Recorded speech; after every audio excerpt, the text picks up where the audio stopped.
Ciao a tutti e benvenuti in questo nuovo video. Oggi parliamo di questa rivisitazione della pochette che avevo già realizzato con la tecnica del ricamo su rete non preformata in quel caso. Oggi invece vediamo la variante con la rete preformata, perché ci sono delle sostanziali differenze che ho dovuto studiare per creare questa meravigliosa borsa a tracolla che voglio condividere con voi in modo tale da facilitarvi il lavoro qualora voleste anche voi approcciarvi a questo tipo di realizzazione che in realtà è parecchio laboriosa. Intanto vi invito a iscrivervi al canale qualora non lo aveste ancora fatto, ad attivare la campanella per non perdere nessuno dei miei video ed anche a lasciarmi un like. Come al solito, inoltre, vi invito a seguirmi su Instagram, vi lascio il link in descrizione.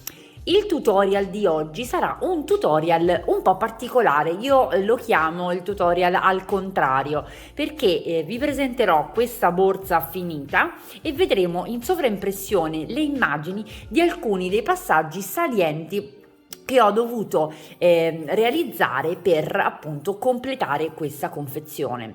Il motivo che voi state vedendo è lo stesso motivo del video della pochettina a tracolla su rete non preformata, che è quella con la pelliccia in microfibra attorno. Vi lascio comunque qua nel box in alto il link diretto a quel video qualora qualche passaggio di quello che andremo a vedere adesso vi dovesse sfuggire. Avete il tutorial completo nell'altro video e quindi senz'altro non avrete alcun tipo di difficoltà. Spero comunque di farmi capire bene, di essere chiara nella spiegazione. Ci ho messo un pochino in realtà a studiare questo progetto, perché adattare una lavorazione concepita per delle misure, delle forme completamente rettangolari ad una borsa che poi invece va a stondare è stato un po' complesso, specialmente in queste zone. Ma andiamo con ordine. Intanto io ho realizzato questa pochette su una rete canvas preformata. Ho scelto il modello più grande di quelli in vendita a disposizione e ho dovuto riadattare, come dicevo, il disegno su una rete che appunto aveva questi angoli smussati, quindi non perfettamente rettangolari nemmeno in questo punto. E quindi ho studiato un po' come andare a procedere. Se voi avete fatto un giro per YouTube, vari tutorial, Pinterest e quant'altro, vi sarete accorti che nella stragrande maggioranza dei casi, quando si va a realizzare un motivo di qualunque tipologia su una rete preformata con stondature, con questa forma un po' particolare, generalmente i motivi vanno a finire molto prima della fine della rete, perché come vedremo adesso, eccoci, abbiamo vari punti dove il cordino difficilmente riesce a passare, ad esempio questi. Il secondo quadrettino, mi metto la mano per farvi vedere meglio, il secondo quadrettino è in realtà un triangolo. In alcuni tipi di lavorazione è già complesso far passare una volta il cordino, figuriamoci 2 volte come in questo modello e addirittura 4, perché nei punti di giunzione tra un colore e l'altro in ogni quadretto il cordino passerà addirittura 4 volte. Voi capite da soli che si crea un grosso problema andando a far passare il cordino 4 volte in un punto così piccino, rischiamo di rompere la rete e a quel punto c'è poco da fare per recuperare la situazione. E quindi giustamente, un po' per comodità, un po' per veramente facilità di lavorazione, si va ad eliminare, tra virgolette, tutta la parte un pochino più complessa e tutta la parte curvata, per realizzare il motivo solamente nella parte centrale e poi andare a fare una lavorazione un pochino più semplice nei punti critici, cosa che io ho evitato.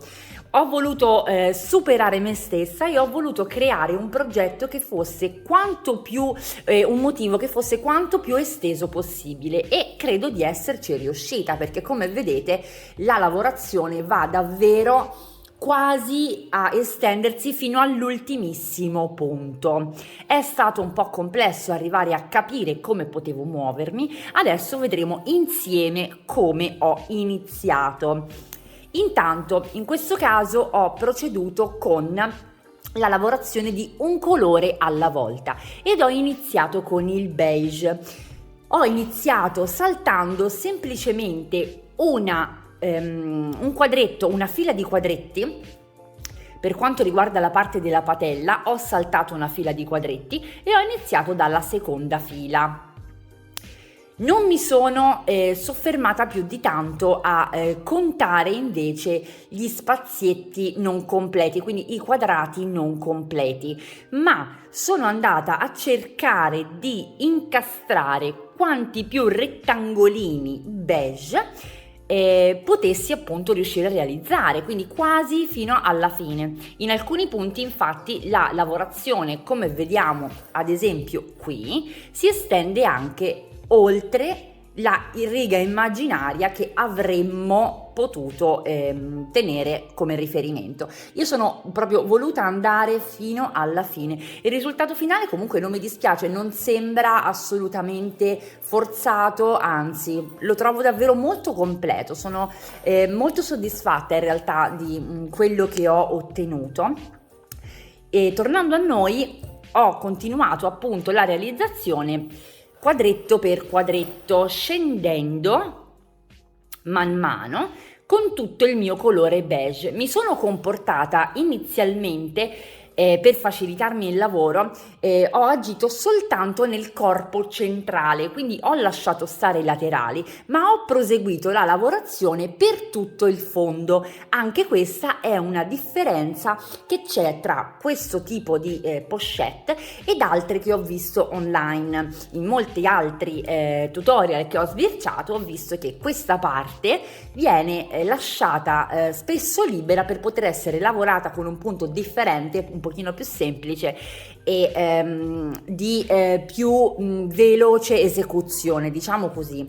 Io ho voluto davvero strafare in questo senso, e quindi mi sono portata invece, orientata invece al tentativo di realizzare quel modello su tutta la borsa, anzi su quanti più quadretti avessi potuto utilizzare.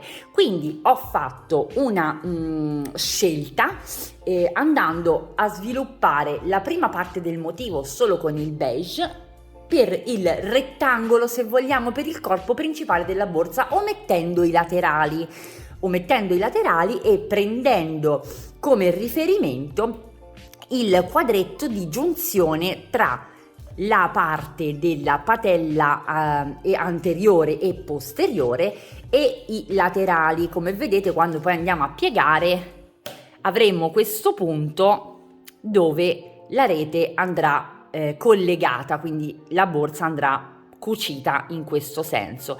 Partendo da questo presupposto, io cosa ho fatto? Ho tracciato una linea immaginaria sull'ultimo punto e l'ho lasciata sgombra da entrambi i lati. Quindi ho realizzato la prima parte in beige seguendo tutta la parte della patella anteriore, lasciando da parte i laterali, tenendomi un segno immaginario su due righe, queste due nello specifico. Quindi questa parte centrale è stata interamente ricamata, e poi sempre dallo stesso punto sono andata a ricamare completamente tutto quanto il pannello secondario.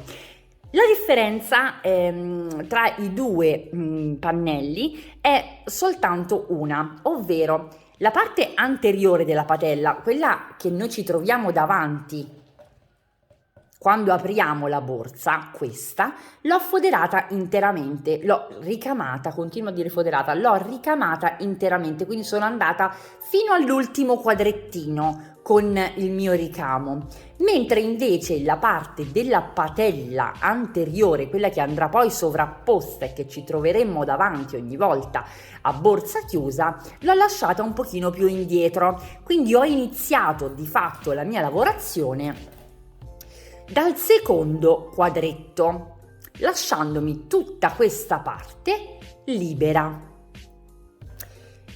Ovviamente quando mi trovo davanti i quadrettini che non sono in realtà dei quadretti pieni, ma sono dei triangolini, taglio. Cosa vuol dire? Che tutta questa riga, naturalmente io non la vado a lavorare, ma la salto. Vi faccio vedere infatti in sovraimpressione alcuni punti dove sono andata a saltare i triangolini. Ho fatto ad esempio il rettangolo qui e in quello successivo non sono andata, l'ho saltato, ho continuato la mia lavorazione come niente fosse, semplicemente saltando i fori che non erano abbastanza grandi da far passare il cordino. Quindi inizialmente mi trovo davanti un lavoro che sembra un po' asimmetrico, che sembra un pochino, diciamo, non rifinito ovviamente, ma porremo assolutamente subito rimedio. Una volta realizzata la parte centrale, quindi tutto il corpo principale, mi sono occupata dei laterali. Per studiare i laterali ho deciso di realizzare lo stesso identico motivo ma speculare, quindi io da questa posizione non sono andata a realizzare secondo l'andatura del mio lavoro i laterali come teoricamente sarebbe stato giusto fare, ma ho fatto una prova di montaggio ed ho realizzato i due laterali in maniera speculare. Vi faccio vedere. Vedete qui ho realizzato i laterali in maniera speculare proprio perché poi andando a montare la borsa l'effetto ottico sarebbe stato assolutamente molto più gradevole e rifinito, quindi non lasciato al caso. Questa è una cosa che andrebbe calcolata quando si vanno a fare dei motivi come questo che ho scelto io. Per il laterale ho utilizzato esattamente lo stesso metodo, quindi ho omesso la lavorazione su tutti i quadretti che non erano abbastanza grandi per andare a inserire il cordino. Mi sono comportata esattamente come per tutto il corpo borsa. Dopodiché ho incorporato la colorazione nera e quindi, come vi ho fatto vedere anche nell'altro tutorial, sono andata a riempire semplicemente gli spazi vuoti.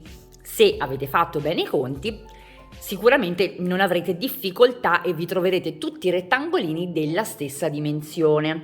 Sono andata a riempire tutto quanto ed una volta terminato di riempire il corpo principale mi sono occupata dei laterali. Per occuparmi dei laterali ho girato il mio corpo borsa e ho continuato la mia lavorazione in verticale perché mi sono trovata più comoda in questo senso. Tra l'altro ho realizzato nella riga che avevo lasciato sgombra, ho realizzato una sorta di separazione proprio con il nero. Esattamente nel punto in cui poi la borsa mi va a sviluppare in altezza il laterale.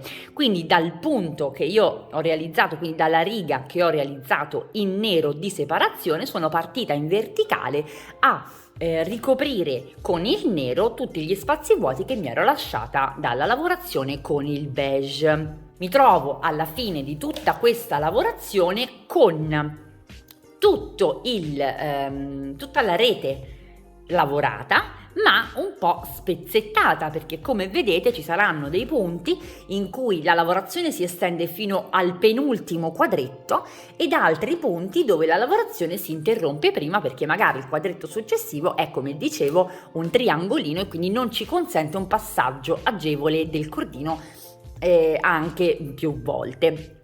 Come andiamo a recuperare questa situazione? Intanto facciamo un giro di bordatura che ci lascerà l'ultima parte scoperta, quindi non andiamo subito a Vedete, non andiamo subito a rifinire in questo modo, ma andiamo a realizzare, ve lo faccio vedere meglio da qua, questo tipo di rifinitura. Quindi ci troviamo comunque l'ultima parte del quadretto che rimane scoperta. Vi faccio vedere in foto. In questa foto vedete che la borsa c'è, ma c'è l'ultima parte, quindi dove stiamo andando a montare la chiusura, che ancora lascia intravedere la rete. Quindi noi prima andiamo a rifinire tutti i contorni con il nero, nel mio caso andiamo a rifinire tutti i contorni della nostra rete con il nero, appunto, lasciandoci tutto il margine estremo libero, trovandoci già quindi con una rifinitura molto più pulita. Non preoccupiamoci se in alcuni punti, andando a rifinire, vedremo che orizzontalmente parlando avremmo dovuto scavalcare 2 triangolini piuttosto che uno nella riga sottostante. Non è un problema, perché come vedete nel dettaglio non è disturbante come texture, vedete che non è disturbante assolutamente, quindi non abbiate paura di andare a intervenire, ovviamente come vi ho spiegato anche nell'altro tutorial, prendendo i quadretti che sono sotto l'ultimo rettangolino. Non dobbiamo andare a lavorare nel successivo, perché lavorando nel successivo ci lasceremmo la parte di rete visibile che poi non si potrebbe più coprire, rendendo vano tutto questo lavoro che stiamo facendo. Ricordatevi di andare a rifinire tutti i bordi della vostra rete partendo con l'ago da ricamo sotto i quadretti dell'ultimo rettangolino, non quello adiacente, quello immediatamente sotto. Se riesco vi faccio anche passare delle immagini per farvi capire un pochino meglio di cosa sto parlando. Fatta questa prima bordatura, già vediamo come cambia la situazione, vediamo come si assesta il progetto e come già sembra molto più rifinito. A questo punto dovremmo voltare la nostra lavorazione e andare a nascondere e cauterizzare tutti i fili. Una volta fatto questo, andiamo a montare l'hardware, quindi montiamo i ponticelli e montiamo la chiusura. Dunque, per montare i ponticelli è molto semplice, basterà semplicemente andarsi a orientare con i quadretti che abbiamo lavorato. È davvero molto semplice. Una volta individuata la postazione perfetta per andare a montare il primo ponticello, andremo specularmente a montare il secondo. In questa borsa, nello specifico, io ho montato i ponticelli in maniera verticale perché mi è stato proprio richiesto. Questa è una borsa che ho realizzato su richiesta. Mi è stato espressamente chiesto di montare i ponticelli in maniera verticale, contrariamente al solito.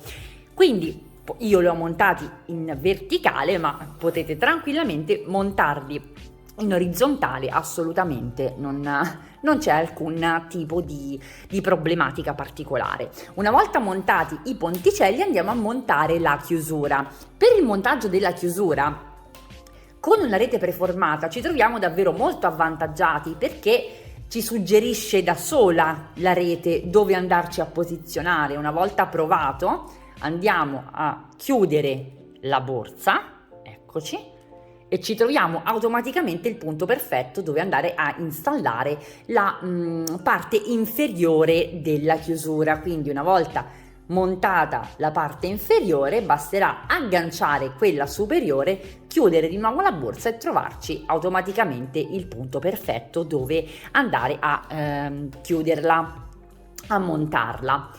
Montato l'hardware si passa come sempre alla fodera. In questo caso sulla rete preformata, come ormai sapete, io preferisco tagliare un unico pezzo di stoffa, quindi non andare a separare. Nel tutorial della borsa realizzata con lo stesso motivo ma con la rete non preformata, io ho foderato ogni singolo pezzo. In questo caso invece ho semplicemente ritagliato uno scampolo di stoffa nera che fosse di 1,5 cm maggiore perimetralmente. Questa è una regola che non cambia mai. Lasciatevi sempre un buon margine per poter ripiegare la stoffa, riadattarla. Poi si andrà a piegare appunto la nostra stoffa e, come vi sto facendo vedere in questo momento, andremo ad applicare la nostra chiusura sull'ultima parte del cordino che è ormai assolutamente attaccato alla rete, e un altro punto su una piccola porzione della nostra stoffa. Una volta svolta questa operazione mi sono occupata della bordatura finale, perché a questo punto dobbiamo andare a rifinire tutti i bordi e ad assemblare di fatto la nostra borsa. Quindi nella parte che mi trovo davanti, nel momento in cui apro la borsa, non è necessario che io vada a fare particolari cuciture o che preveda particolari situazioni complesse, perché questa parte non andrà assolutamente cucita a nulla. Quindi cosa ho fatto? Sono andata a partire dall'angolo ed ho semplicemente avvolto il cordino 2 volte per quadrettino fino ad arrivare alla fine, e in questo modo mi sono rifinita e automaticamente sistemata la parte della patella inferiore. Da questo punto in poi sono scesa sull'angolo, naturalmente andiamo a passare più volte finché non siamo soddisfatti del risultato. Dopodiché, una volta arrivata al punto di giunzione, questo, ho cominciato ad incorporare entrambi i pannelli alla lavorazione in cordino, quindi passando punto per punto sempre 2 volte sono andata ad unire il mio corpo borsa in questo modo. Giunta alla parte inferiore non ho fatto altro che prendere il mio ago da ricamo e passare attraverso i fili sotto, naturalmente in modo che non si veda assolutamente nulla, per portarmi dal lato opposto. Portandomi dal lato opposto ho fatto fuoriuscire il cordino. Poi con le mani ho accostato per prendere bene la misura su dove andare a sistemare il primo punto, e ho cominciato a fare esattamente la stessa cosa fino ad arrivare all'altro punto. Da qui ho concluso la lavorazione nello stesso modo in cui mi sono comportata sul davanti, quindi avevo libero solamente il margine estremo, e quindi sono andata a replicare la lavorazione semplicemente su un laterale in questo caso, quindi non ho unito nulla a nient'altro, e con la stessa tecnica del passaggio del filo al di sotto mi sono portata di nuovo nella parte posteriore. Da qui ho utilizzato esattamente la stessa tecnica, quindi passaggi doppi su ogni quadretto. Sono arrivata al limite estremo che mi lascia appunto sulla chiusura, e da qui ho eseguito esattamente la stessa operazione. Ho preso il filo, l'ho incastrato e fatto passare invisibilmente sotto gli altri. Vedete, non si vede assolutamente nulla, basta usare l'ago parallelamente alla rete, quindi non bucando, perché altrimenti con la fodera sotto sarebbe impossibile, ma lateralmente.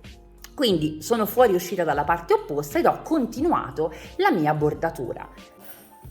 Mi sono portata anche qui dove combaciano i 2 laterali, ovviamente mi sono aiutata con dei marcapunti per essere sicura di non sbagliare, e poi da qui ho continuato esattamente come vi ho spiegato. Sono andata fino alla fine, ho fatto passare il filo al di sotto, sono sbucata dal lato opposto e ho continuato ad unire i 2 pannelli fino al raggiungimento dell'ultimo punto utile. Qui stesso discorso, prima sono andata a intervenire sull'ultima parte della parte anteriore, appunto, che rimarrebbe sgombra altrimenti, e poi, facendo sempre ripassare il filo all'interno, sono andata a rifinire del tutto l'ultimissima parte. Per ultimo ho inserito la mia catena preferita. Questo è un alluminio leggerissimo, molto brillante, ed ecco qui il risultato finale. Guardate davvero quanto è bella, fa davvero molta scena e guardate anche come cambia poi la parte inferiore quando non cambiamo la lavorazione, quando la lasciamo intera, vedete che bell'effetto che dà? I laterali, come vedete, essendo lavorati specularmente, non hanno un impatto strano quando andiamo a voltare la nostra borsa da entrambi i lati. Io spero che questo tutorial un po' particolare vi sia piaciuto, spero di essere stata chiara nelle spiegazioni. Qualora doveste avere comunque qualche dubbio o qualche domanda a riguardo, scrivetemi nei commenti, scrivetemi anche se vi piace questo tipo di borsa. Sono molto curiosa di sapere cosa ne pensate, fatemelo appunto sapere nei commenti.